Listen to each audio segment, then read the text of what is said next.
Alléluia, juste ces chants qui montent dans mon cœur. Car Dieu est capable de faire tout ce qu'il dit, il fera. Il accomplira toutes ses promesses envers toi. Car ta foi en Dieu, il ne t'abandonne. Oh, oh, oh, oh, oh, il fera, je dis, oh. Est-ce que tu peux te lever encore quelques minutes, s'il te plaît, là où tu es, en célébrant le Seigneur, oh, oh. Est-ce que tu peux taper les mains avec moi? Oh, oh, oh, il fera, encore je chante, oh, oh, oh, oh. Car Dieu est capable de faire tout ce qu'il dit, il fera, il accomplira toutes ses promesses envers toi. Garde ta foi, car juste ta foi en Dieu, il ne t'abandonnera jamais, abandonnera pas, il fera, oh,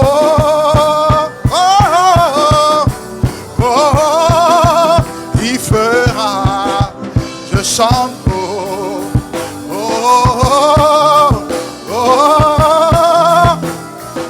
Est-ce que tu peux taper la main de ton voisin? Dis, il va faire, tape sa main. Nous sommes debout, tape sa main, dis-lui, il va faire. Tape sa main, dis, il va faire. Est-ce que tu peux le taper? Oh oui, il en fera, il agira, ce n'est pas trop tard. Tape-le à la main, Ne sois pas religieux. Dis-lui, Dieu fera. Il fera.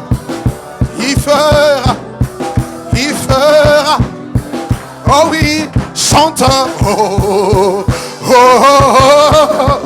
oh, oh, oh. Il fera. Oh. On monte de gamme. Encore, une fois. Oh, oh, oh, oh, oh. Est-ce que tu peux le savoir? Oh. Et nous chantons. La chorale, je ne vous entends pas. Oh, oh, oh. Encore. Oh, oh, oh, oh, oh. Il fera. Nous chantons et nous célébrons son nom. Nous magnifions sa gloire. Nous l'éteintons. Oh oui, encore. Oh, oh, oh,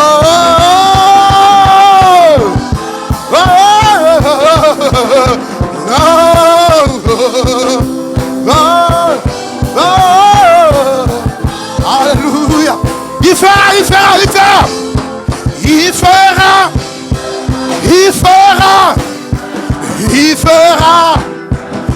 fera pour ta famille, pour tes projets, pour tes enfants. Il fera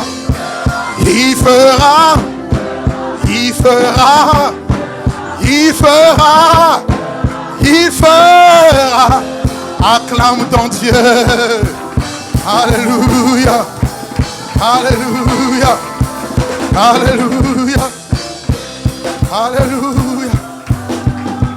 Oh, oh. Il fera.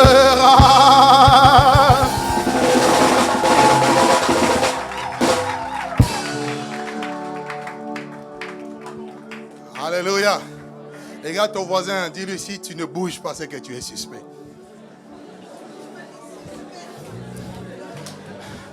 Non, dis-lui, si tu ne danses pas ici, tu danses où? Regarde, lui, si tu ne danses pas ici, tu danses où?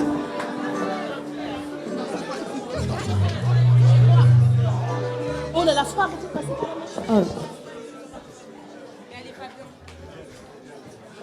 Non, ne te sens pas vexé, ne te sens pas blessé. Mais je dois quand même te réveiller parce que le froid de la religion peut facilement t'affecter. Ici, il n'y a pas de place. La Bible dit, vous savez, quand on est parti embaumer Jésus, ils sont arrivés à la tombe. Ils ont vu que le tombeau était vide. Et il y a eu un ange qui était juste là et qui a dit aux femmes, pourquoi cherchez-vous parmi les morts celui qui est vivant? Il n'est plus dans le tombeau, mais il est ressuscité. Donc quand on est dans le tombeau, c'est vrai, on est mort. Et la religion, c'est la mort. Mais lorsqu'on est vivant, parce qu'il y a en toi la vie, il y a le souffle de vie, tu ne peux que parler, tu ne peux que crier, tu ne peux que réclamer, tu ne peux que célébrer, tu ne peux qu'adorer, tu ne peux que bénir son nom. David dit que tous ceux qui respirent louent le nom de l'Éternel. Est-ce que tu veux le louer avec moi? Tu transformes en louange en vain. Tu transformes mal en vain. Guéris l'aveugle par ta main. Nul n'est comme toi. Comme toi. Dans nos ténèbres tu vis. Tu nous redonnes la vie. Nul n'est comme toi, comme toi. Tu transformes mal en vin, guéris l'aveugle par ta main. Nul n'est comme toi, comme toi. Tu es le Dieu admirable, Dieu admirable, inébranlable. Son nom surpasse toute puissance. Dieu de miracle, incomparable. Oh Dieu, oh Dieu. Dieu de miracle, inébranlable. Son nom surpasse toute puissance. Dieu de miracle, incomparable. Oh Dieu, oh Dieu.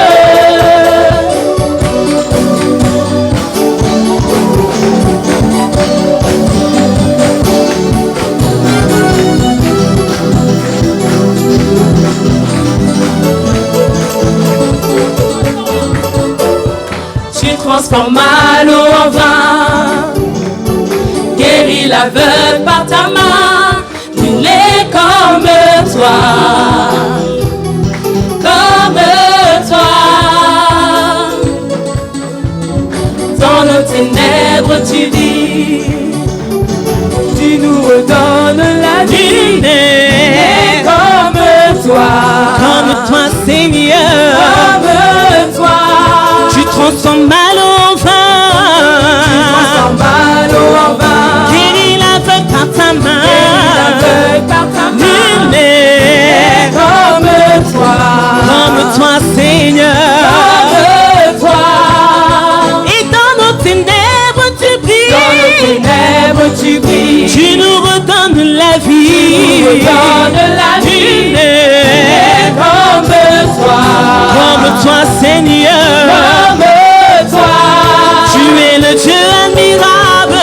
Dieu admirable, inébranlable. Son nom surpasse toute puissance. Dieu de miracle, incomparable. Oh Dieu, oh Dieu. Tu es le Dieu admirable, inébranlable. Son nom surpasse toute puissance. Dieu de miracle, incomparable. Oh Dieu. Oh Dieu. Écoute, si notre Dieu est pour nous, qui pourra nous arrêter? Et si Dieu est avec nous, qui sera contre nous? Si notre Dieu est pour nous, qui pourra nous arrêter? Et si Dieu est avec nous, qui sera contre nous? Si notre Dieu est pour nous, qui pourra nous arrêter? Et si Dieu est avec nous, qui sera contre nous? Si notre Dieu est pour nous, qui pourra nous arrêter? Et si Dieu est avec nous, qui sera contre nous? Qui sera contre nous?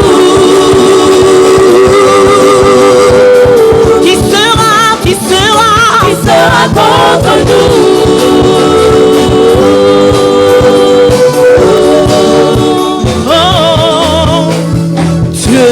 admirable, inébranlable, incomparable.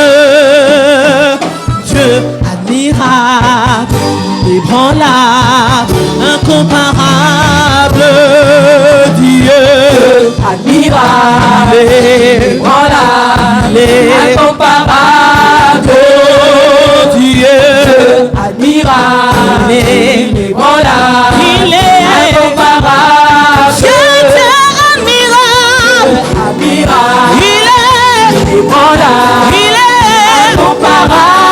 Dieu admirable, admirable, il est inébranlable, il est incomparable. Le Dieu admirable, admirable, inébranlable, incomparable. Dieu admirable, admirable, il est inébranlable, il est incomparable. Dieu admirable, il est admirable, il est voilà, il est incomparable. On y va célébrer, célébrer, célébrer, célébrer, célébrer, célébrer, célébrer. On y va célébrer, célébrer, célébrer, célébrer, célébrer, célébrer. Dieu admirable, admirable, il est voilà.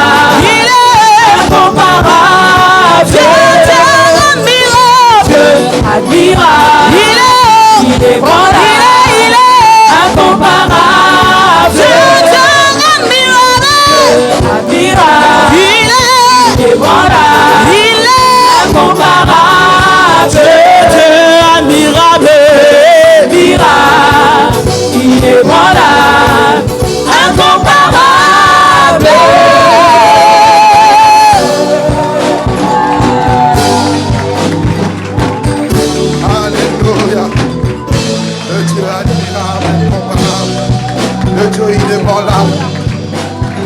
Le Dieu qui nous a gardés depuis janvier jusqu'en décembre, comment ne pas le célébrer, comment ne pas le magnifier. Malgré les épreuves, les défis, les difficultés, malgré les tempêtes qui ont soufflé, il a démontré, il démontre toujours sa fidélité. Et il est dans la barque, et il est au milieu de nous. Et alléluia. Shandaraba, shandaraboko. Shandaraba, koryaba, sandarabo. Shandaraba, karyaba, sandaraba. Alléluia, alléluia. Alléluia, alléluia.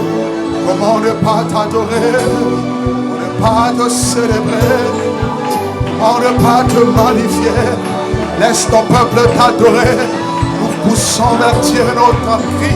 Nous poussons vers Dieu, nous faisons monter notre adoration, nos louanges, comme un parfum de bonne odeur, de sa présence que nous désirons. Oui, Jésus vit, Jésus règne à jamais. Nous l'adorons, nous le célébrons. Et assemblée des saints, oui, se prosterne devant ton trône.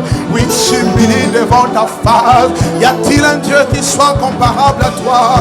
Y a-t-il un Dieu qui soit semblable à toi? Tu es Dieu, le seul et l'unique, le véritable Dieu. Nul n'est comparable à toi, nul n'est semblable à toi. Laisse nos cœurs s'exprimer, laisse nos cœurs t'adorer. Adorons-le, adorons-le. Assemblée, adorons-le. Église, adorons Jésus. Église, adorons Jésus. Andabaribo, sandarebo, koriaba, sanda. Yendereba, sandaraba, karilebo, seke. Mama yandarabase, Rama Sayandaba. Nous t'adorons, nous te magnifions, nous te célébrons, nous te bénissons. Hosanna au plus haut des cieux, gloire dans les cieux, paix sur la terre des hommes, à ceux qui t'aiment. Maranatha, agneau de Dieu, l'ami fidèle, le lion de la tribu de Juda, le rejeton de David, l'agneau immolé, c'est toi le Silo, tu es le Silo. Alléluia, adorons-le, adorons-le, adorons-le, adorons-le. Ne t'arrêtes pas de l'adorer là où tu es. Adore-le. Adore comme Dieu. Adore comme Dieu. Adore-le. Adore-le. Adore le Seigneur. Adorons le Seigneur, Église.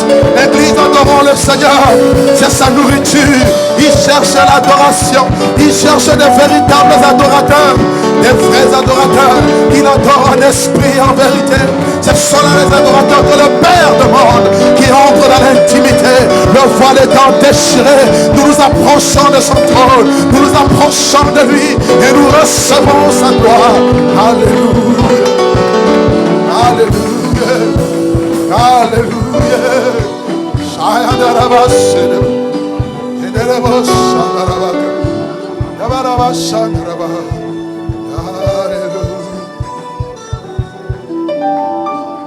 La gloire te revient, Seigneur. Aujourd'hui, c'est un culte. Seigneur, nous voulons te rendre grâce. Nous voulons te dire simplement merci. We want to say thank you to you. Nous voulons dire Aksanti Sana.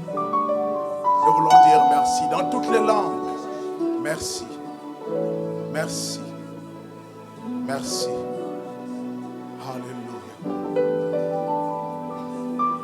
Ce court moment de parole que nous voulons écouter, nous demandons de oindre l'entendement de nos cœurs, de l'ouvrir par le Saint-Esprit et de oindre particulièrement le petit frère que je suis, afin que mot après mot, phrase après phrase, que je communique fidèlement la vie par la parole et par l'Esprit, et que ta parole atteigne ses buts, tes objectifs, et que nos vies soient restaurées, bénies. Merci pour la nouvelle vision que tu nous donnes. Tu m'as encore dit ce matin que cette fois-ci nous allons voir distinctement. Merci parce que tu confirmes ta parole. Parce que nous allons voir le pays que nous voulons posséder distinctement. Merci pour l'huile de la révélation divine par le Saint-Esprit. Que toute autorité, toute pensée, tout esprit soit soumis à l'autorité de Jésus par ta parole maintenant même. Au nom de Jésus. Et que ce lieu soit environné par ta gloire. En ton nom, nous avons ainsi prié. Et nous voulons dire tous ensemble Amen. Amen. Tu as raison de l'acclamer. Merci. Dieu vous bénisse. Prenez place pour sa présence. Alléluia.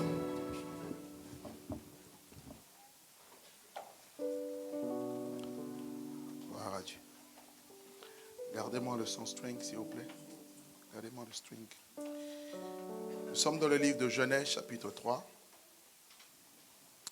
Genèse.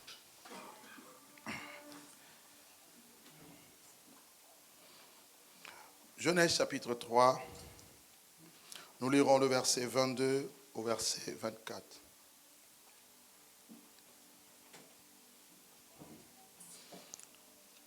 Nous sommes en train petit à petit d'achever cette belle année 2017.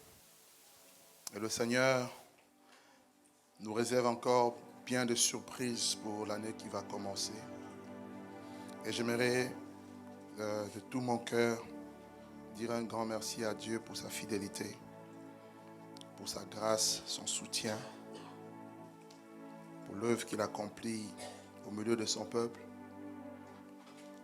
pour le soutien qui me témoigne personnellement, parce que ma famille a d'être toujours debout. Il est facile de commencer, mais il est plus difficile d'arriver.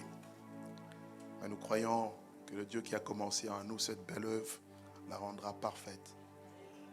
Amen. Et je suis vraiment reconnaissant à Dieu pour tout ce qu'il accomplit, pour la vie et la présence de tout un chacun de vous ici.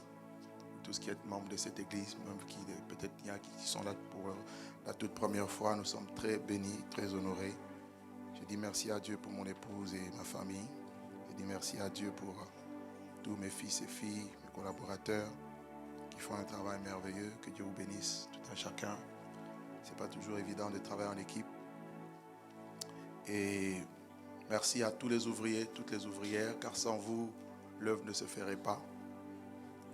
Et j'aimerais aussi dire merci à tout un chacun. Nous avions eu, je dirais, Nous avions besoin d'une forte somme d'argent pour régler le problème que nous avions pu vous exposer pendant 2 dimanches. Et béni soit le nom du Seigneur. En 2 semaines, nous avons pu réunir la somme de près de 10 000 euros. Est-ce qu'on peut acclamer le Seigneur? Que Dieu bénisse tout à chacun de vous. J'aimerais vous dire merci à vous tous qui avez mis la main à la pâte pour que nous puissions sortir de cette situation. Merci Seigneur, ça a été réglé dimanche dernier quand j'ai eu le rapport de l'équipe financière. J'ai dit merci Seigneur, nous sommes même mis à genoux, nous avons remercié le Seigneur pour cela. Que Dieu nous bénisse. Amen. Alors ce matin, je ne vais pas être long, je vais juste parler. Vous savez, c'est un jour où dans le monde entier, celui-là même qui est l'auteur, le fondateur de l'humanité est célébré. Il est question de Jésus-Christ. Dans le monde entier, il y en a qui croient en lui, d'autres ne croient pas en lui. Mais qu'importe, son nom quand même est proclamé. Vous voyez, c'est devenu aujourd'hui une fête commerciale qu'on appelle Noël. Nous ne fêtons pas cela. Mais chaque jour, nous fêtons la mort et la résurrection de Jésus. Et alors que je voulais partager un thème, le Seigneur m'a convaincu de pouvoir parler de celui-là qui est même l'auteur de notre vie et celui-là même qui est célébré partout dans le monde entier. Et beaucoup le célèbrent, mais sont encore sous le poids de la condamnation, de la mort. Mais pour nous qui avons eu une rencontre personnelle et sincère, un contact sincère avec lui, le Seigneur nous dit qu'il n'y a plus de condamnation parce que le voile a été déchiré. J'aimerais que tu te tournes vers ton voisin et que tu lui dises qu'il n'y a plus de condamnation parce que le voile est déchiré. Ok, tourne-toi vers l'autre voisin parce que celui-là peut-être qu'il ne t'a pas bien compris. Dis-lui, il n'y a plus de condamnation parce que le voile est déchiré. Alléluia. Genèse chapitre 3, verset 22 au verset 24. L'Éternel Dieu dit, voici l'homme est devenu comme l'un de nous, pour la connaissance du bien et du mal. Empêchons-le maintenant d'avancer sa main et de prendre de l'arbre de vie, d'en manger et de vivre éternellement. Et l'Éternel Dieu chassa l'homme du jardin d'Éden pour qu'il cultivât la terre d'où il avait été pris. Et c'est ainsi qu'il chassa Adam et il mit à l'orient du jardin d'Éden les chérubins qui agitent une épée flamboyante pour garder le chemin de l'arbre de vie. Amen. La Bible nous présente Dieu comme étant un Dieu de gloire, un Dieu glorieux.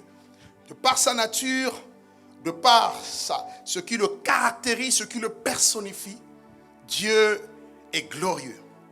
Et de par sa gloire, il est tellement brillant, tellement saint, tellement éclatant que rien de ce qui est contraire à sa nature ne peut subsister. Nous voyons, lorsqu'il a créé les cieux et la terre, il a créé les créatures célestes, les anges.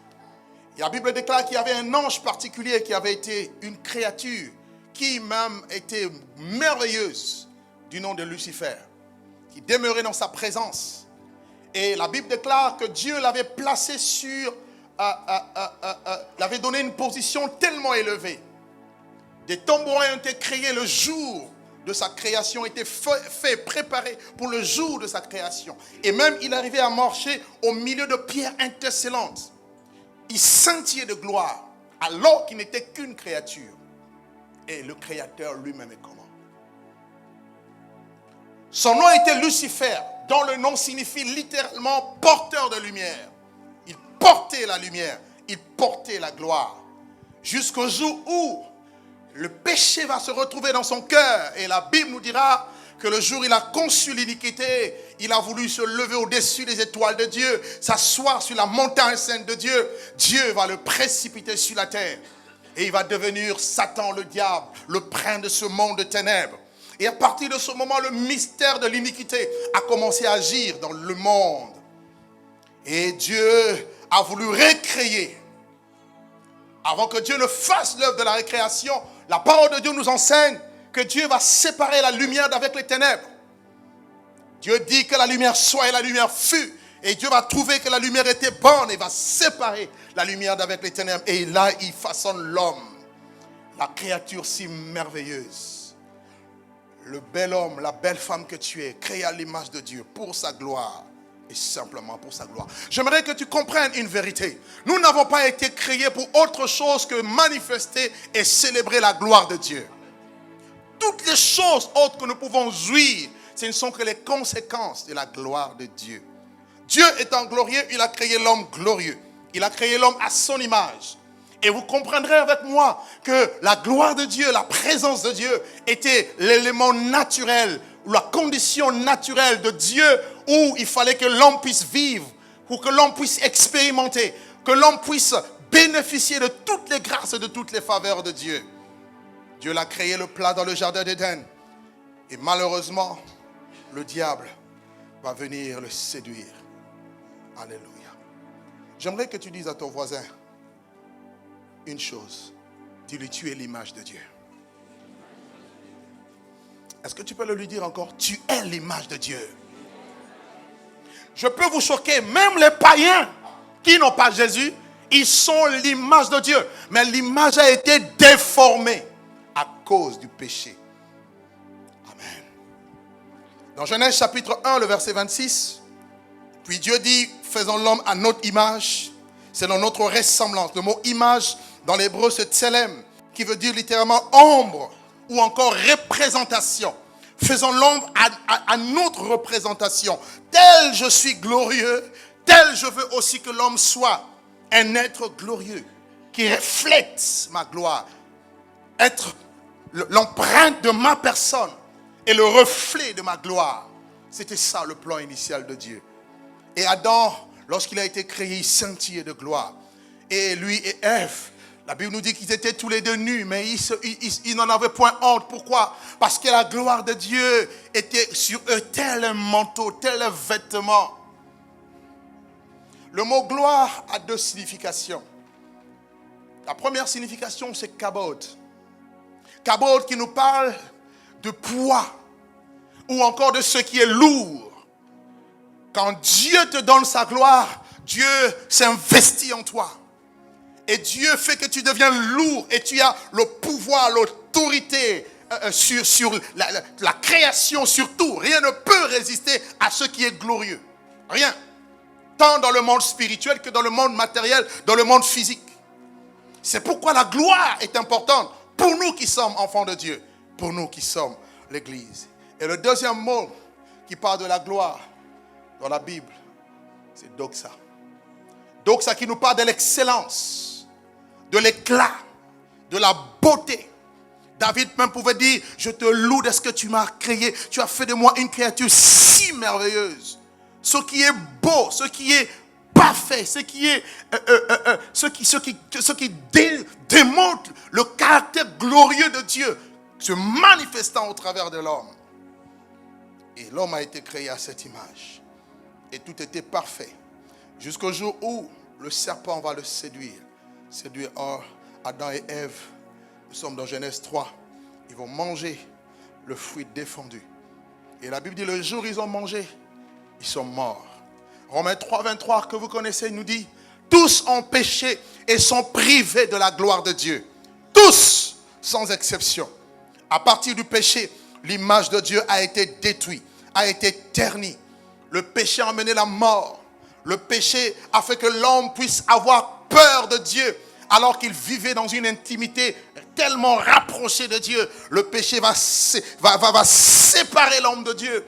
Le péché qui est la transgression de la loi.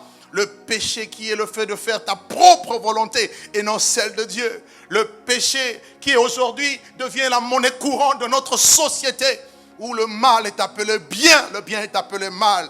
Quand vous vivez dans le péché, vous êtes compréhensible. Tout le monde vous comprend. Et le péché a éloigné les hommes de Dieu. Adam et Ève, lorsqu'ils ont entendu la voix de Dieu qui grondait dans le jardin. Eux qui étaient habitués à écouter cette voix. Mais ce jour-là, ils vont avoir peur. Lorsque nous tombons dans le péché, on a peur de Dieu. Et vous pouvez le voir, même lorsqu'un frère tombe dans un péché, il vit et il pratique le péché, il va commencer à fuir même les chrétiens, fuir même les enfants de Dieu. Pourquoi? Parce que la nature du péché ne se colle pas, ne se mélange pas avec la nature glorieuse de Dieu. La Bible dit les yeux de Dieu sont trop purs pour voir l'iniquité. Il est tellement saint et que sa sainteté ne se mélange pas avec le mal. Voilà pourquoi l'homme ne pouvait que se cacher. Le péché nous cache la face de Dieu, fait que nous puissions fuir Dieu, fuir la présence de Dieu, fuir les enfants de Dieu, fuir l'église là où on est censé avoir la présence de Dieu. Car il y a des gens qui fuient l'église parce que leur vie n'honore pas Dieu. Alléluia. Ils ont mangé ce fruit. Le serpent leur avait dit, le jour où vous en mangerez, vous serez comme Dieu. Alors qu'ils ont oublié que Dieu déjà avait fait d'eux des dieux. Ils avaient oublié. Mais il ne sont pas Dieu au même rang que Dieu, Yahvé, qui est omniscient, omnipotent, omniprésent. Mais ils étaient Dieu au-dessus de la nature. Ils avaient l'autorité, ils avaient le pouvoir de dominer. C'est pourquoi quand Dieu les a créés, il dit dominer. Nous sommes appelés à dominer. Tu es appelé à dominer. Tu es appelé à prendre les choses qui t'appartiennent. C'est à toi, tu dois les prendre. Car le diable est un voleur. Quand il vient dans la vie d'une personne, dans la vie d'une famille, dans une église, il cherche à voler. Le voleur ne vient que pour dérober, égorger et détruire. Mais le temps du voleur est en train de toucher à sa fin. Parce que Jésus se lève de son trône. Alléluia. Et leurs yeux se sont ouverts, les yeux de la conscience. Ils ont connu qu'ils étaient nus. Ils ont péché contre Dieu. Ils ont eu accès au mal. Dieu est la seule créature qui connaît le mal sans être affecté par le mal. C'est pourquoi il ne veut pas que nous puissions connaître le mal. Car il y en a qui disent, oui, je vais goûter un peu au péché, comme ça je saurai c'est quoi. Ne goûte pas. À une église, Dieu dit, tu connais les profondeurs de Satan. Ne connais pas les profondeurs de Satan. Cela amène les ténèbres spirituelles. Cela t'éloigne de Dieu. Voici, Dieu a créé les hommes droits. Et ils ont commencé à chercher beaucoup de détours. Pourquoi? Leur cœur a été affecté. Autre chose, ils se sont rendus compte qu'ils étaient nus. Frères, sœurs, nulle part dans ma Bible, on me dit que lorsque Dieu a créé Adam et Ève, il leur avait donné des habits. Ils n'avaient pas d'habits. Ils n'avaient pas d'habits. Vous savez pourquoi? La gloire de Dieu était leur habit. Oh, j'aimerais que la gloire de Dieu devienne l'habit de quelqu'un. L'habit qui va te distinguer. L'habit qui va t'ouvrir des portes. L'habit spirituel. Je ne parle pas d'un habit physique. Car beaucoup sont bien habillés mais spirituellement sont nus.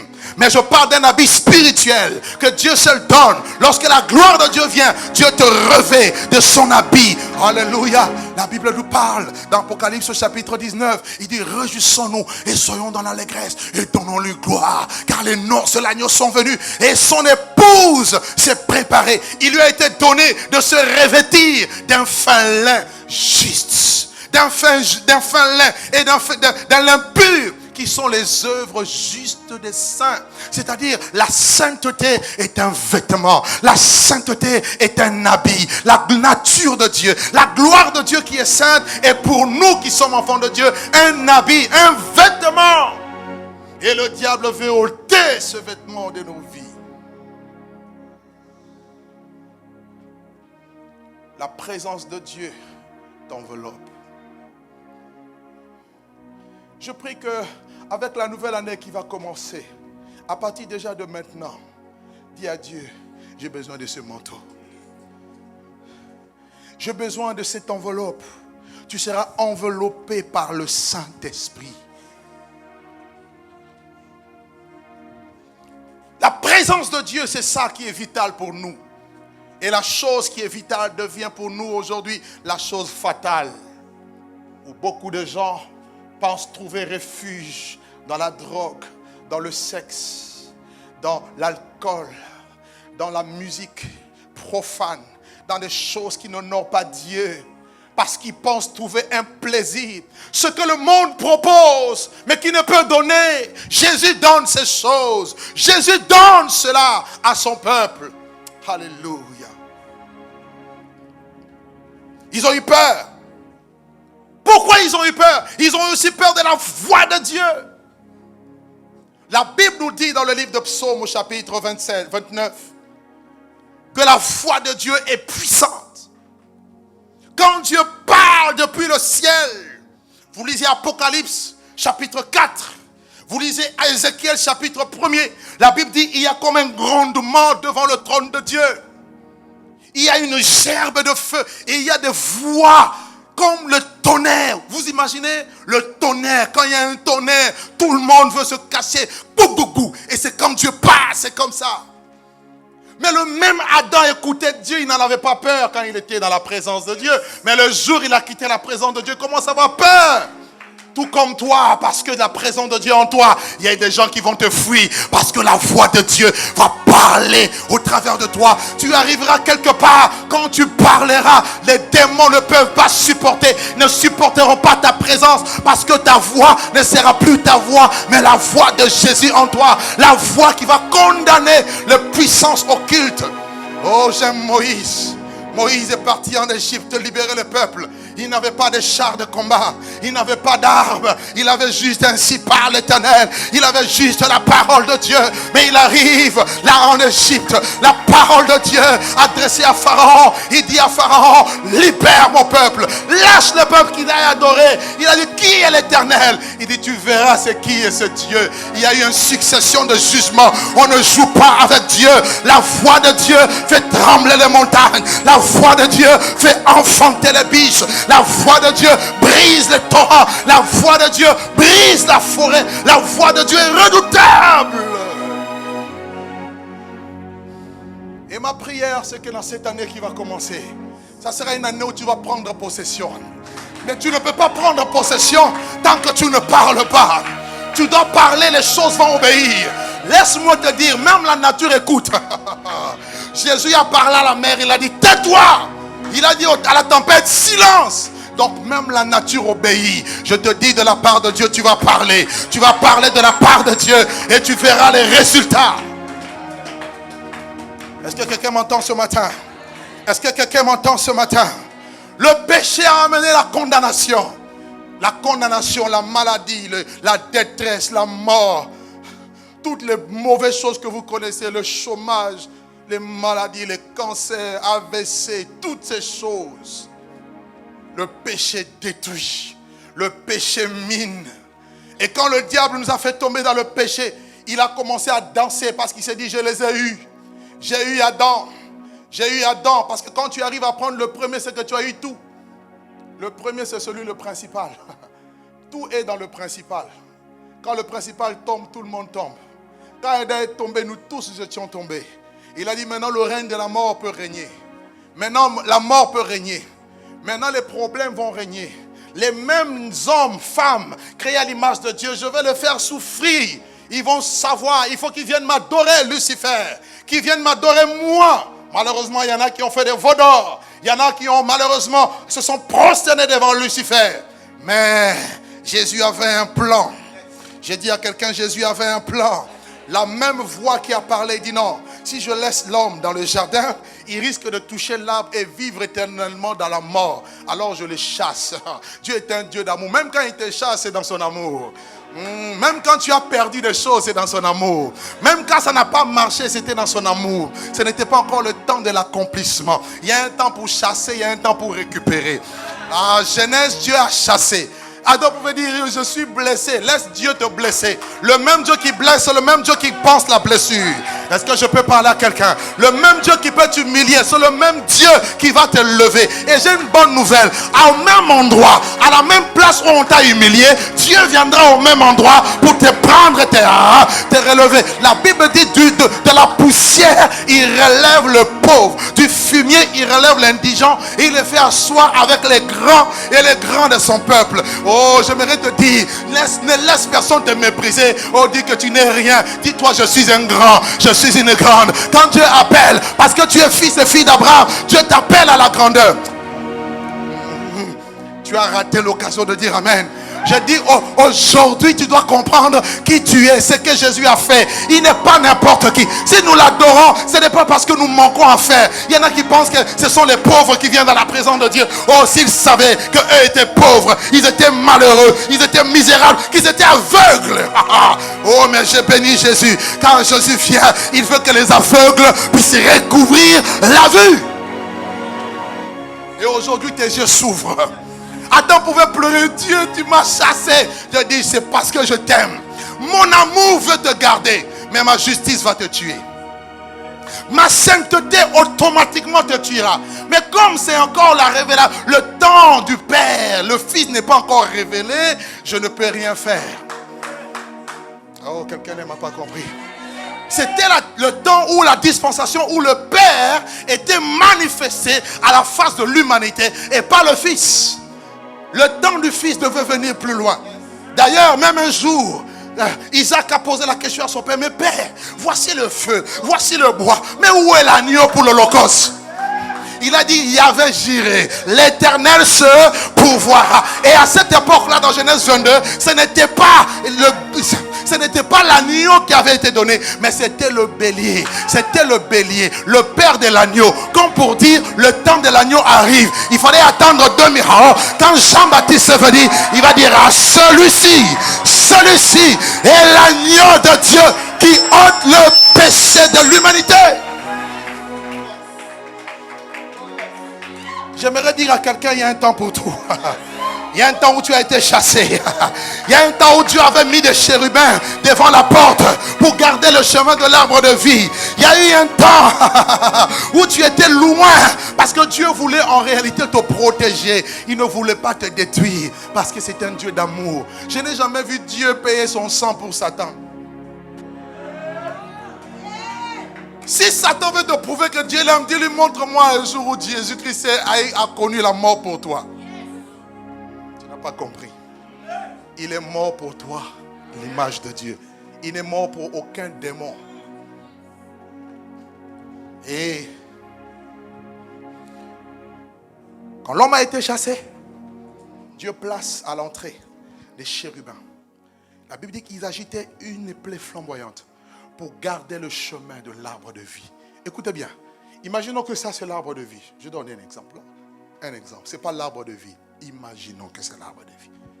On ne sait jamais. Avec Internet aujourd'hui, on risque de te créer toute une histoire avec ça. Amen. Voilà. Et Adam a péché. Le Seigneur maintenant met une barrière ici pour que Adam qui était dans le péché ne touche plus à l'arbre. Parce que s'il touche l'arbre, parce que comme c'est l'arbre de vie, il va demeurer éternellement dans la mort. C'est-à-dire plus besoin, plus possibilité de rédemption pour lui, de délivrance et de guérison. Mais Dieu voulait qu'il soit là. Mais sa justice veut qu'il faut garder. Et parmi les chérubins, si vous lisez bien la Bible, c'est la seule classe d'anges qui garde et qui protège la sainteté de Dieu. Le temps nous manque pour parler un peu de ces choses. Mais si vous lisez par exemple dans Exode chapitre 25, verset 1 à 9, Exode chapitre 26, verset 31, on nous dit que plus tard, le Seigneur va demander à Moïse de construire le tabernacle, la tente d'assignation, où l'homme devait venir à la rencontre de Dieu. Parce que Dieu veut être avec toi. Il dit, je serai pour vous un père, vous serez pour moi comme des fils et des filles. J'habiterai au milieu de mon peuple et je marcherai au milieu de mon peuple. Telle est la pensée de Dieu, telle est la volonté de Dieu, le soupir de son cœur. Mais vous allez voir que ce tabernacle était divisé en plusieurs parties. Le parvis où le peuple pouvait arriver, adorer Dieu, là où tout le monde venait avec leurs péchés. Mais il y avait deux autres parties qui étaient saintes et réservées. Une première partie qu'on appelait l'autel, plutôt le lieu saint, où on retrouvait l'autel de parfum, l'autel également des holocaustes, où le sacrificateur devait brûler des parfums à Dieu et présenter le sang à Dieu. Et vous avez un autre lieu qu'on appelait le lieu très saint. Et entre le lieu saint, plutôt entre les parvis et le lieu saint, il y avait un premier voile. Et entre le lieu saint et le lieu très saint, il y avait un deuxième voile, qu'on appelle le voile intérieur. Et ce voile était de couleur bleue, et sur ce voile étaient dessinés des chérubins. Les mêmes chérubins que nous voyons dans Genèse chapitre 3 étaient représentés là. Et pourquoi? Parce qu'à l'intérieur du voile se trouvait une caisse de bois qu'on appelait l'arche. L'arche de l'alliance. Pas l'arche de Noé. L'arche de l'alliance. Cette arche qui était symboliquement une image de la présence de Dieu. Et sur l'arche, il y avait un propitiatoire. Et sur le propitiatoire, il y avait également 2 chérubins aux ailes déployées qui gardaient et qui protégeaient la gloire de la Shekinah qui descendait là, dans le lieu très saint. Et dans ce lieu très saint, seul le souverain sacrificateur avait droit d'y entrer une fois l'an pour faire le service. Et quiconque y entrait était frappé par la mort. Au fait, quand vous lisez Hébreux chapitre 9, versets 1 à 2 et 1 à 3 par là, la Bible nous parle du tabernacle qui était l'image et ombre des choses à venir. Qui parle de la gloire de Dieu qui devait se manifester. Dieu qui devait venir marcher au milieu des hommes. Et plusieurs prophètes, tout au long de l'histoire de l'humanité, vont prophétiser sur la venue de Jésus. La venue de Dieu qui devait venir parmi les hommes. D'ailleurs, quand ils prophétisaient, ils étaient perplexes. L'un d'eux, du nom d'Ésaïe, va dire, dans Ésaïe 9, le verset 5, il dira, car un enfant nous est né, un fils nous est donné, et la domination reposera sur son épaule. Et on l'appellera admirable, on l'appellera conseiller, on l'appellera Dieu puissant, Père éternel, on l'appellera Dieu. Donc c'était Dieu qui devait venir dans le monde. Comment ce Dieu saint, glorieux, pouvait-il venir au milieu d'un monde de pécheurs? C'était ça le dilemme que Dieu avait. Si aujourd'hui le monde entier le célèbre, c'est parce que c'est Jésus seul qui a résolu ce dilemme. Dieu pose la question au ciel. Qui enverrai-je? Qui marchera pour nous? Qui sauvera ces hommes? Qui payera leur prix, leur péché? Commençons par moi-même, un pauvre pécheur. Qui payera ce péché? La Bible déclare que dans le cortège céleste, Jésus lève la main. Il dit, Seigneur, tu n'as voulu ni holocauste, ni offrande, ni sacrifice, mais tu m'as formé un corps. Le dilemme de Dieu sera résolu. La question de Dieu sera résolue. C'est-à-dire, Dieu va venir sur la terre, mais il va venir d'une manière masquée, d'une manière cachée, que le monde n'avait pas vue, mais il était Dieu au milieu des hommes. Oh, est-ce que tu peux dire Amen avec moi? Alléluia. Hébreux chapitre 10, le verset 19 au verset 21. Hébreux chapitre 10, le verset 19 au verset 21. Je vais lire rapidement ce texte. Prenez avec moi. Hébreux 10, le verset 19 au verset 21.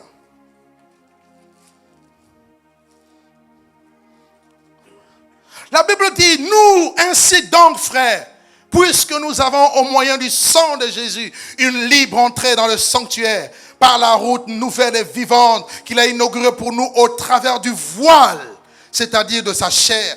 Et puisque nous avons un souverain sacrificateur établi dans la maison de Dieu, approchons-nous avec un cœur sincère dans la plénitude de la foi. Amen. Écoutez maintenant ce que la parole de Dieu nous dit. Vous avez vu dans Genèse, entre l'homme, le jardin d'Éden et l'arbre de vie, il y avait des chérubins. Et ces chérubins formaient comme un voile, une protection. Ils protégeaient Dieu du péché de l'homme et l'homme de la sainteté de Dieu. Dieu crée le tabernacle. Pareil, il demande à ce qu'on puisse fermer le lieu très saint par un voile. Mais cela ne pouvait pas se manifester pleinement. C'est-à-dire l'homme ne pouvait pas pleinement vivre la gloire de Dieu tant qu'il n'entrait pas dans le lieu très saint là où il y avait l'arche. Alors Dieu dit, je veux venir moi-même. Je veux régler ce problème. C'est ainsi que dans Hébreux ici, on nous présente le corps de Jésus comme le voile qui cachait Dieu. Amen. Dans Colossiens chapitre 2 verset 9, la Bible dit quand Jésus est venu, en lui habitait corporellement toute la plénitude de la divinité. Jésus est 100% Dieu, il est 100% homme. Jean 1 nous dit, au commencement était la parole était avec Dieu et la parole était Dieu. En elle était la vie et la vie la lumière des hommes. La lumière lui dans les ténèbres et les ténèbres ne l'ont point reçue. Il est dit que cette parole a été faite chair. Elle a habité parmi les hommes pleins de grâce et de vérité. Cela veut dire quoi? Dieu, lorsqu'il est venu dans ce monde, il a pris la forme humaine. Il a pris le corps de Jésus, était ce voile qui nous empêchait de voir qui était réellement en lui. Quand il marchait, c'était Dieu qui marchait. C'est pourquoi on l'appelait Emmanuel, qui veut dire Dieu parmi les hommes. Dieu au milieu des hommes. Alléluia. Alléluia. Je disais plus de condamnation parce que le voile est déchiré. Tous les hommes, commençant par les religieux, nous sommes tous nés sous la condamnation. Et il est venu. Il avait une mission. Celle de nous délivrer. Celle de sauver l'humanité. Celle de nous préserver de la mort éternelle. Nous montrer le chemin du salut. Nous prêcher la bonne nouvelle du royaume. Révéler le Père aux hommes. Vous savez comment Dieu l'avait oint du Saint-Esprit de force. Allant de lieu en lieu, guérissant ceux qui étaient sous l'empire du diable. Car Dieu était avec lui. Jésus avait une mission. Et Jésus-Christ est venu accomplir cette mission. Celle d'introduire l'homme dans la présence de Dieu. C'était ça la plus grande mission. Là où Adam avait échoué, il est venu comme le dernier Adam. Et il a réussi à amener l'homme dans la présence de Dieu. Comment? Puisque le péché était là. Puisque Dieu est amour, en même temps il est saint. Comment est-ce qu'il a réussi? La Bible nous dit que au moment où il est monté à la croix, il y a eu transfert de rôles. 2 Corinthiens chapitre 5, le verset 21. La Bible nous dit ceci. Lui qui n'a point connu de péché. Jésus est né dans ce monde sans péché. Il n'est pas né par le rapport d'un homme et d'une femme. Excusez-moi. Jésus est né par la vertu de l'esprit. Si Jésus avait le sang de Marie, Jésus serait pécheur. Est-ce que vous êtes d'accord avec moi? Dieu s'est arrangé pour placer Jésus dans le ventre de Marie. C'est pourquoi Marie pose la question, mais comment cela se fera-t-il? Mais j'aime la sagesse de Dieu. Il dit, Marie, ne t'inquiète pas. Le Saint-Esprit viendra sur toi. La puissance du Très-Haut te couvrira de son ombre et tu enfanteras un fils. Tu lui donneras le nom de Jésus. Yahvé sauve, le Seigneur qui sauve. Car celui qui sauvera son peuple de ses péchés. Frère et sœur, Jésus est venu, un homme extraordinaire. Oh, j'aimerais que tu dises à ton ami, il n'y a pas de comme lui. Quand je parle de lui, je parle avec fierté. Je sais d'où est-ce qu'il m'a pris. Je sais qui il est pour moi. Il n'est pas une religion. Il n'est pas une dénomination. Il n'est pas un mouvement. Il est Dieu fait homme. Il est Dieu qui est venu s'approcher de moi. J'étais loin de lui. Et c'est lui qui m'a tendu la main. C'est lui qui m'a tendu la main. Il est venu, frère, en chair et en os. La Bible dit quoi? Puisque les enfants participent à la chair et au sang, il y a lui-même participé. De sorte que par la mort, il rend impuissant celui qui avait la puissance de la mort. J'étais condamné par mes péchés. J'étais condamné par le rejet. J'étais condamné par les hommes. Ma vie était le temple des démons. J'étais condamné par les sorciers. J'étais un repère et une habitation des démons. Mais quand Jésus est venu, l'homme fort, lorsqu'il vient, il lie d'abord. Oh, quand il est venu lier l'homme fort. Il est venu lier le démon qui me liait, qui me possédait. J'aimerais te dire, lorsque tu viens à Jésus, plus rien ne peut te résister. Aucune condamnation ne peut être encore dans ta vie. D'ailleurs, Pierre-Paul l'a dit. Il dit, il n'y a maintenant en Jésus aucune condamnation. Il n'y a plus de condamnation. Regarde ton voisin, dis-lui, je ne suis pas condamné. Je ne suis pas condamné. La Bible, il n'y a plus de condamnation. Nous sommes dans un monde qui condamne. Ta conscience te condamne. Oh, tu es pécheur. Regarde ce que tu as fait hier. Regarde. Ta conscience te condamne. Non seulement ta conscience, Satan aussi te condamne. Quand il vient, il t'accuse. Toi aussi tu t'es sauvé. Non, pas toi. On cite les frères, on te cite aussi. Non, pas toi. Dis-lui, il n'y a plus de condamnation pour ma vie. Alléluia. Alléluia. Enfant de Dieu, est-ce que tu m'entends ce matin? Est-ce que tu m'entends ce matin? Je dis qu'il n'y a plus de condamnation. Tu as fait du bien aux gens, les gens t'ont fait du mal. Ou les gens parlent mal de toi, les gens te maudissent. Nous sommes dans un monde tellement de jaloux que quand tu réussis, tu vas commencer à avoir des gens jaloux qui vont commencer à te condamner, à faire des imprécations. Il y a des gens qui ont fait des jeûnes et prières pour que Paul meure. Ils ont jeûné. Et ils ont fait des imprécations jusqu'à ce que Pierre meure. Tu as des gens dans l'ombre que tu ne vois pas. Et je suis en train de te dire parce que je détruis leurs œuvres. Je détruis leurs paroles et leurs imprécations. Qui disent non, elle n'échouera. Elle n'avancera pas. Elle ne possédera pas son héritage. Il y a des Étiens, il y a des Jébusiens, il y a des géants. Mais laisse-moi te dire, tu n'es pas une sauterelle. Je suis venu dire à quelqu'un, tu n'es pas une sauterelle. Celui qui est en toi est plus puissant, est plus grand que celui qui est dans le monde. Il s'appelle Jésus. Je dis, il s'appelle Jésus. Quand il est venu, il a pris tous tes péchés. Tous les péchés que toi tu as connus, Jésus-Christ l'a pris. Parce que de toi-même, quelle que soit ta sainteté, tes jeûnes et prières, le fait de fréquenter l'église, ça n'efface pas tes péchés. Seul Jésus ôte les péchés. C'est pourquoi il dit, venez à moi vous tous qui êtes fatigués et chargés, et moi je vous donnerai du repos. Il est venu, il a pris tes péchés, il les a portés. Il a porté la publicité, il a porté la masturbation, il a porté le mensonge, il a porté la prostitution, il a porté ceci. C'est pourquoi même quand les gens veulent condamner, oh c'est une prostituée, Jésus dit, celui qui n'a jamais péché, jette la première pierre. Jésus n'est pas là pour te condamner, il est venu pour te justifier. Je suis venu dire à quelqu'un, tu n'es pas condamné, tu n'es pas condamné.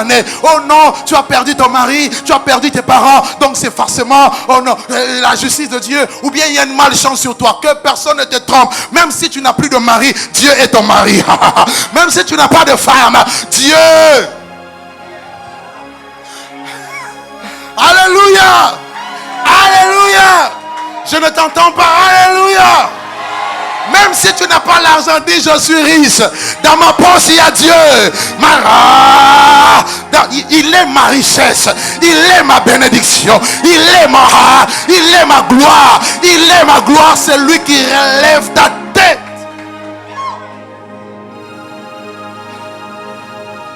Il a pris nos condamnations. Et quand il a pris, il est devenu péché. Pas pécheur, péché. Afin que nous devenions justice en Dieu. Il y a eu échange, substitution. Il a pris notre place. Et la Bible dit, maudit soit quiconque est pendu au bois. Regardez dans Ésaïe chapitre 53 ce qu'il dit. Méprisé, abandonné, homme de douleur, habitué à la souffrance, n'est-ce pas? La Bible dit, nous l'avons dédaigné, nous l'avons méprisé, nous n'avons fait de lui aucun cas.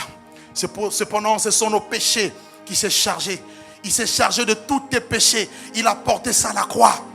Il y a une personne ici qui jouit sous le poids de la condamnation. J'aimerais te dire de la part de Dieu, tu n'es plus condamné. Jésus a porté ce péché. Il a porté ce péché. Tu vis avec un poids. Et la société aussi veut te rappeler ce péché pour te dire, tu as péché, tu as péché, tu as péché, tu as péché. Condamnation, condamnation. Mais Jésus dit, je suis son avocat auprès du Père. Je suis son avocat auprès du Père. Je suis son avocat. Il a pris ta place. Et la Bible dit, pendant qu'il était à la croix, quelque chose va se passer. Déjà Jésus-Christ, il a versé le sang depuis Gethsémani. Il a pleuré, il a gémi. Puisque sans effusion de sang, il n'y a pas de pardon de péché. Son sang a coulé. Et le sang dans la Bible, c'est la vie. Il dit, personne ne m'ôte la vie. Je donne ma vie. Il pouvait refuser de monter à la croix. Mais il a accepté de monter pour toi et pour moi. Pour que nous ne soyons plus condamnés. Pour qu'il puisse effacer cet acte-là. Et pendant qu'il était là, que tout le monde le jugeait, tout le monde le condamnait, tout le monde le méprisait. Il est en train de dire, je suis en train d'ôter la condamnation de Douglas. Je suis en train d'ôter la condamnation de Blanchard. Je suis en train d'ôter la condamnation de Maggie. Je ne sais pas, peu importe ton nom. Cite un peu ton nom. Comment tu t'appelles? Comment tu t'appelles? Non, j'ai pas entendu. Comment tu t'appelles?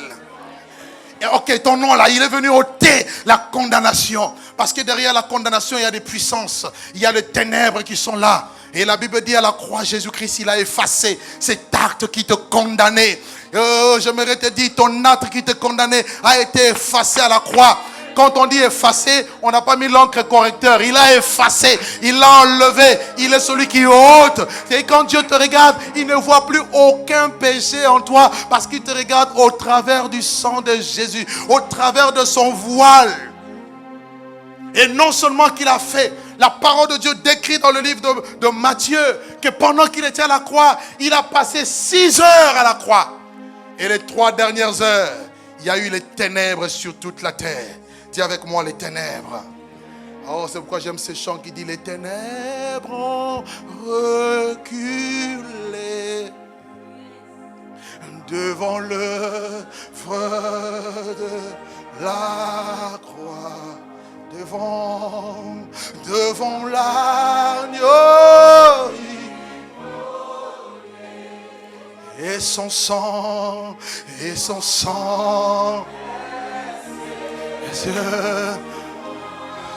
les ténèbres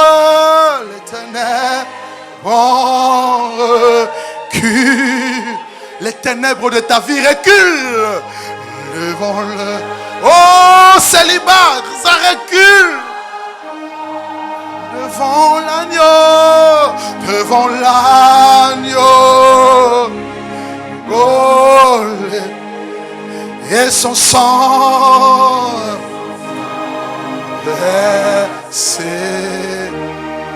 Encore une fois, les ténèbres. Hey, hey, alléluia. Devant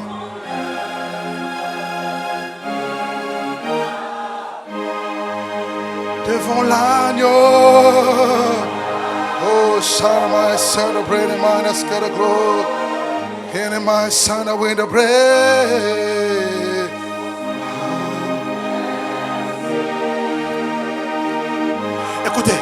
Écoutez, les mêmes ténèbres qu'il y avait dans Genèse 1, qui étaient là, et Dieu a dit que la lumière soit. Quand Jésus était à la croix, le royaume des ténèbres ont dit maintenant c'est notre heure.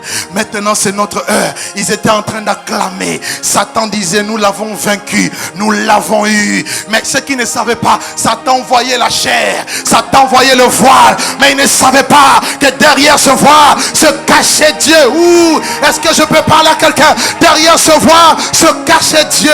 Derrière ce voile se cachait Dieu. Et la Bible dit pendant qu'il était là, il a dit, la Bible déclare qu'il a dépouillé les dominations, il a dépouillé les autorités, il a dépouillé les rosicruciens, les francs-maçons, il a dépouillé les magiciens, il a dépouillé toutes les puissances occultes à la croix. C'était le rendez-vous divin, c'était le mont Carmel, le ciel contre l'enfer à la croix. Et l'objet, je dirais l'instrument de ce combat, c'était Jésus de Nazareth. C'était Jésus de Nazareth. Il était là. C'est vrai qu'il a pleuré, c'est vrai qu'il a gémi, c'est vrai qu'il a souffert, c'est vrai qu'il a pleuré, c'est vrai qu'il était en larmes, en douleur, mais c'était pour une bonne cause. C'était pour ôter la condamnation de son peuple, pour enlever la condamnation. La Bible dit il les a triomphés. Comment est-ce qu'on peut être faible et triompher? Car la puissance de Dieu s'accomplit dans la faiblesse. Il était là faible, mais la puissance de Dieu était en action. Dieu profite des fois de tes faiblesses pour manifester sa gloire. Quand tu penses que c'est fini, Dieu dit maintenant je me lève et j'interviens. Et Dieu me dit de te dire, les Égyptiens que tu vois, les ennemis que tu vois, les ténèbres que tu vois, les démons que tu vois, vous ne les reverrez plus jamais. Est-ce que je peux parler à quelqu'un? Oh, les situations qui t'ont tourmenté en cette année, tu ne les reverras plus jamais. Il enlève la condamnation, il enlève ta douleur, il enlève tes pleurs, il enlève tes péchés. Et il crie, Eli, Eli, lama sabachthani.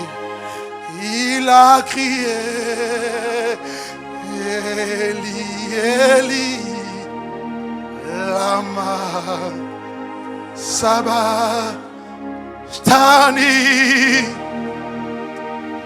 Alléluia. Père, pourquoi m'as-tu abandonné?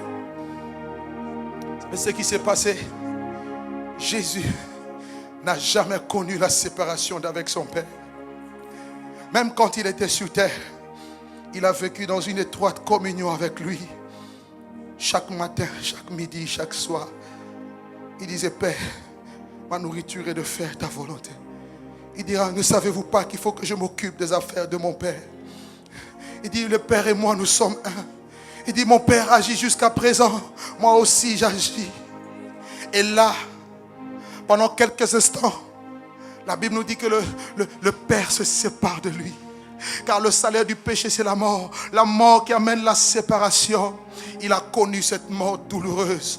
Quand nous parlons de Jésus, quand nous parlons de cette journée que l'humanité célèbre, tout le monde s'arrête à célébrer un bébé. Et alors qu'il n'est plus bébé, il avait grandi, il est mort, il a payé pour l'humanité et qu'il est ressuscité le 3e jour. Je ne veux pas vous parler de celui qui est né, mais je veux vous parler de celui qui est ressuscité.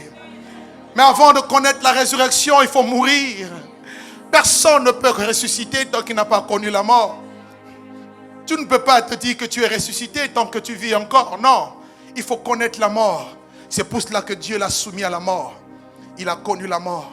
Quand il est parti là dans les régions inférieures de la terre, la Bible nous enseigne qu'il a libéré les captifs.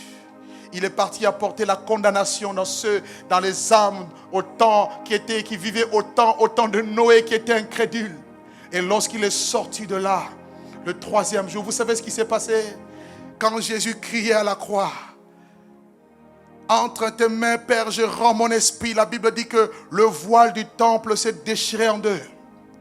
C'est pour dire que depuis la croix, il n'y a plus un voile avec des chérubins qui t'empêchent d'entrer dans la présence de Dieu. Depuis la croix, tu peux toi-même t'approcher. Tu n'as pas besoin d'un homme pour qu'il soit ton intermédiaire entre toi et Dieu. Chrétiens, est-ce que vous m'écoutez? Vous tous qui allez payer des sommes d'argent pour que les hommes deviennent des médiateurs entre vous et Dieu. La Bible dit qu'il y a un seul Dieu et un seul médiateur entre Jésus, Dieu et les hommes. C'est Jésus-Christ, homme. Jésus devient ton médiateur. Où que tu sois, tu peux l'invoquer. Que ce soit chez toi, dans la route, sur la route, à l'école, au travail, tu peux l'invoquer. Il n'y a plus de restrictions. Il n'y a plus qu'il faut aller dans un temple pour d'abord adorer Dieu. Tu n'as pas besoin d'attendre dimanche pour venir ici à l'église célébrer Dieu. La Bible dit que ce n'est plus à la montagne qu'il faut adorer Dieu. Ce n'est plus à Jérusalem qu'il faut adorer Dieu. Dieu est esprit et il faut que ceux qui l'adorent en esprit, en vérité. Il n'y a plus de condamnation. Il n'y a plus de limite. Le voile est déchiré signifie que tu peux entrer dans la présence de Dieu quand tu veux et sortir quand tu veux. Quel est ton problème? Viens devant Dieu. Vous venez trop regarder les pasteurs, mais vous ne regardez pas beaucoup à Jésus. Et le cœur de Dieu est triste. Approchez-vous du trône de la grâce avec assurance pour trouver grâce, obtenir miséricorde et être secouru dans vos besoins. Quel est ton besoin? Quel est le besoin de l'église? Jésus ressuscité est là. Il se tient là et il a la réponse à tous les problèmes. Il n'y a pas de problème qui n'a pas de solution. La Bible déclare qu'il y a un seul Dieu et un seul médiateur. Et la Bible dit également qu'il n'y a de salut en aucun autre, car il n'y a sous le ciel aucun autre nom qui nous a été donné parmi les hommes, par lequel nous devions être sauvés. Comme le voile est déchiré, Dieu enlève la condamnation. Puisqu'il n'y a plus de condamnation, laisse-moi te dire, tu as maintenant l'autorité de marcher sur tous ceux qui te condamnent. J'aimerais que tu tapes le pied comme ça, tu dis, je marche sur ceux qui me condamnent. Est-ce que tu peux le dire, je marche sur ceux qui me condamnent? Oh, il ne va pas avancer, je marche sur toi, c'est toi qui ne vas pas avancer. Oh, tu vas rester malade. Oh, je te dis, c'est toi qui vas rester malade. Moi, je marche sur ça. Je suis venu te dire, même si hier on a marché sur toi, aujourd'hui le match change. Aujourd'hui le match change parce que le voile déchiré te donne l'autorité maintenant de marcher sur tes ennemis. Alléluia. Et dans cette église, dans ce ministère, je le dis et je le déclare haut et fort. Jésus sera toujours glorifié. Je le déclare, la présence de Dieu sera ce que nous allons toujours rechercher. L'homme ne prendra jamais la place de Dieu. Le péché sera condamné jusqu'au retour de Jésus. Je le déclare haut et fort. Aucun démon ne va élire domicile ici. S'il y a un démon qui se cache, ton heure est finie. Je te chasse au nom de Jésus. Les malades vont être davantage guéris. Si tu es malade, tu seras guéri. Alléluia. Alléluia. Tous les célibataires, même si tu es âgé, tu vas te marier. Tu peux dire amen? Est-ce que tu peux dire amen? Quand tu te dis, oh, j'ai 60 ans, personne ne va m'aimer, tu vas être dragué. Ça va? Alléluia. Est-ce que tu comprends ce que je veux dire? Nous vivons dans la sanctification. Le voile déchiré veut dire Tu ne peux plus être esclave du péché. Vis dans la pureté, la sanctification. Dieu vient là où il y a la sanctification. La Bible dit ça, la sainteté, personne ne verra Dieu. Il faut dégager cette odeur. À l'école, n'est pas une double vie. Ici, tu parais saint et dehors, tu es un mini-jupe. Non, tu es un faux chrétien, un faux frère, une fausse sœur. Sois chrétien partout. Dégage le parfum de Jésus. Quand tu passes, on regarde ta beauté. On veut t'appeler pour te draguer. Toi, ta beauté devient un instrument d'évangélisation. Alléluia. Jeune fille, ne va pas vendre ton corps. Quelqu'un qui va te promettre la lune au détriment de ton corps. Avant de me connaître, tu dois m'épouser. Est-ce que je peux le dire haut et fort? Avant de connaître l'homme et la femme, tu dois l'épouser. Parce que ce sont des choses qui font fuir la présence de Dieu. La présence de Dieu va vous faire décoller. Vous n'avez même pas besoin qu'on vous impose les mains. La présence de Dieu déjà vous prend en charge. Je bénis Dieu parce qu'il vous prend en charge. Mon frère, ma soeur, pouvez-vous vous lever s'il vous plaît? Vous lever. Vous êtes ensemble? Vous êtes ensemble? Vous êtes ensemble? Levez-vous s'il vous plaît. Levez-vous. Levez-vous s'il vous plaît.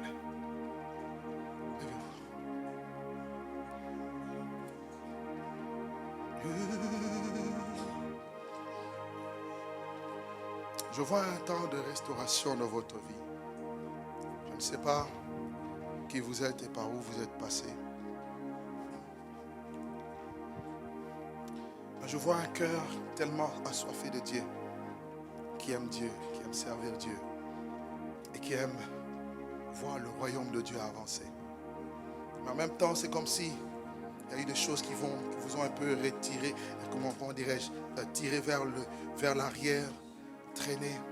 Mais le Seigneur me dit de vous dire, il veut qu'aujourd'hui, ça soit pour vous un nouveau départ. Je ne vous connais pas, mais Dieu vous connaît. Le Seigneur va vous remplacer les choses que vous avez perdues, le temps que vous avez perdu.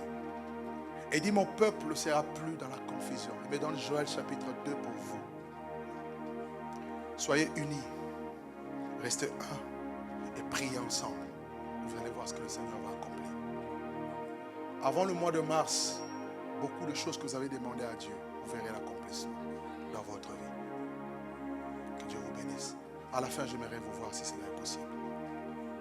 Est-ce que quelqu'un dans la salle peut juste, là où tu es assis, lever ta main droite? Lève ta main droite. Lève ta main droite.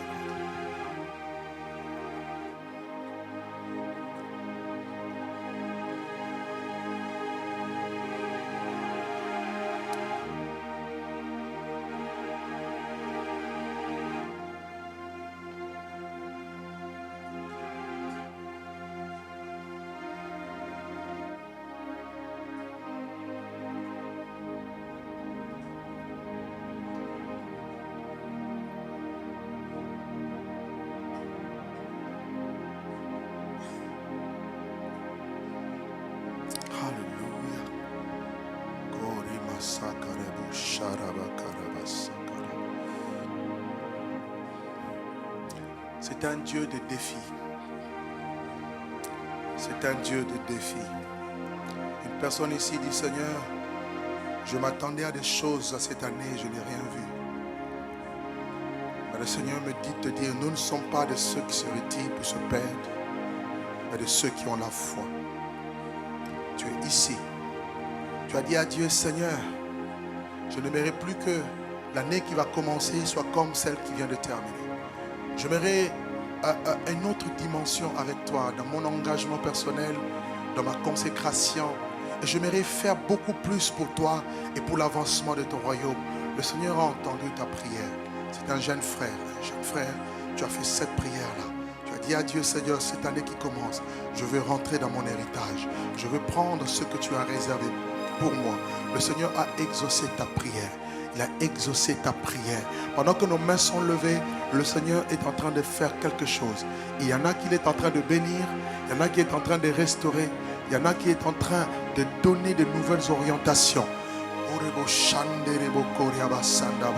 L'année 2018 sera une année décisive. Je vois un tournant décisif, une année décisive. Une année où tu vas rentrer, tu vas prendre possession de ce que l'ennemi avait volé, de ce qu'il avait volé, de choses qu'il avait volées. Le retard, tu vas rattraper le retard. Tu te dis, Seigneur, j'ai comme un retard dans la vie. Le Seigneur me dit de te dire, tu vas rattraper ce retard. La main de Dieu est sur chacun d'entre nous.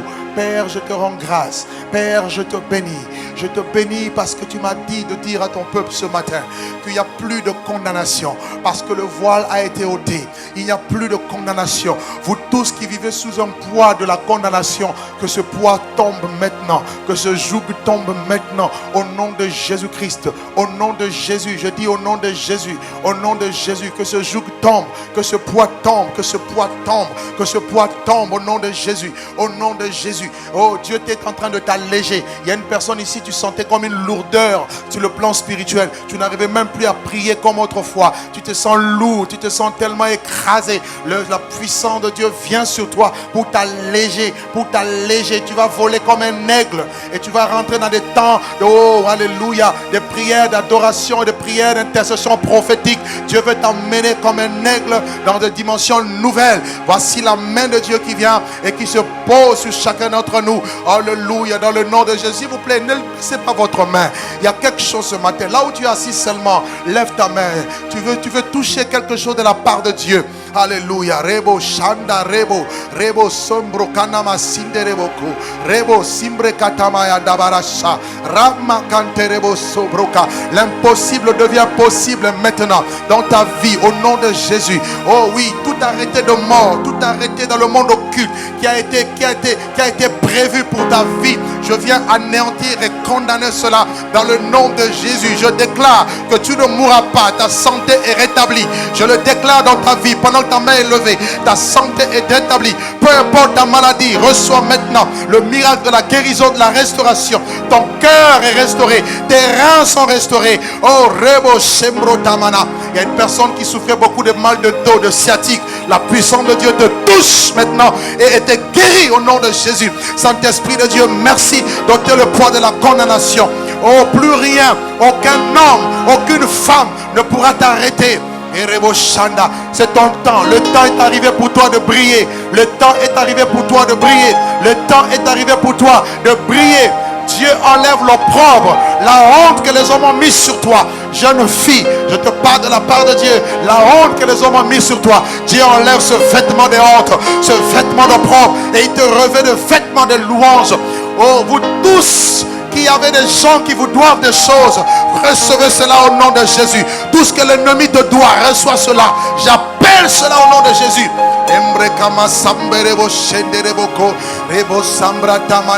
Dieu est en train de juger tous les faux dieux. Tous les faux dieux dans vos vies, dans vos familles sont jugés. Dieu les juge. Les autels sataniques qui ont été érigés, qui crient contre vous, je l'annule et je le détruis. Je brise la puissance de ces autels dans le nom de Jésus. Tu n'auras plus une vie spirituelle dans ci, dans ça. Tu n'auras plus une vie spirituelle instable. La puissance de Dieu t'amène la stabilité. Merci Saint-Esprit de Dieu. Maintenant, pose ta main sur ton cœur. Nous avons nos yeux fermés. De gloire en gloire.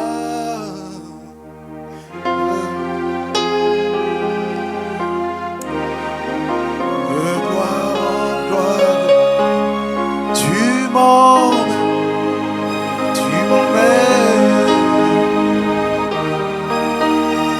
Dans les profondeurs de ta sainteté, tu m'as. Chante simplement ce cantique. Alors que nous touchons vers la fin de notre réunion, il y a quelque chose que Dieu veut faire dans le cœur de chacun d'entre nous. De gloire en gloire, de gloire en gloire, de gloire en gloire. Oh, oui, tu m'emmènes, dans les profondeurs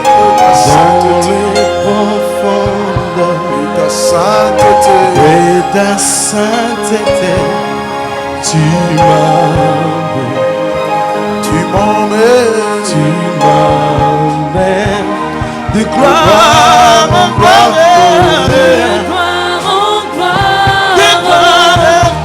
De gloire en gloire. Tu m'emmènes. Tu m'emmènes Dans les profondeurs. dans les profondeurs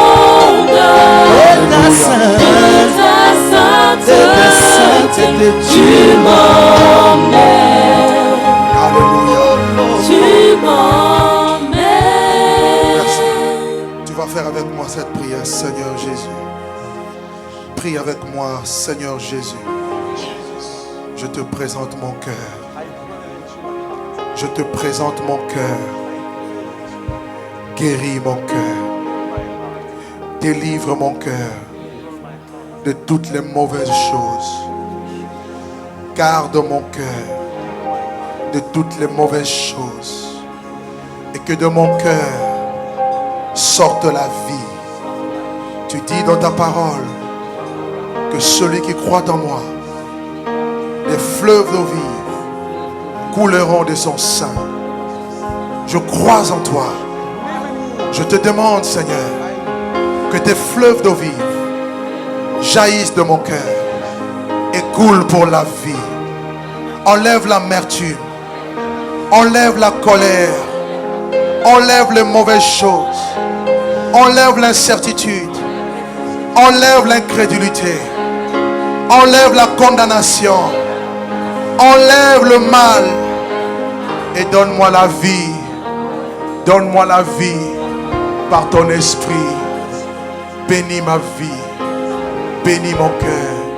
Je veux être une source de bénédiction au nom de Jésus. Là où j'étais blessé, guéris-moi maintenant. Guéris mon cœur maintenant. Saint-Esprit, guéris mon cœur. Saint-Esprit, guéris mon cœur. Au nom de Jésus. Amen. Est-ce que nous pouvons donner une bonne offrande d'acclamation à notre Dieu?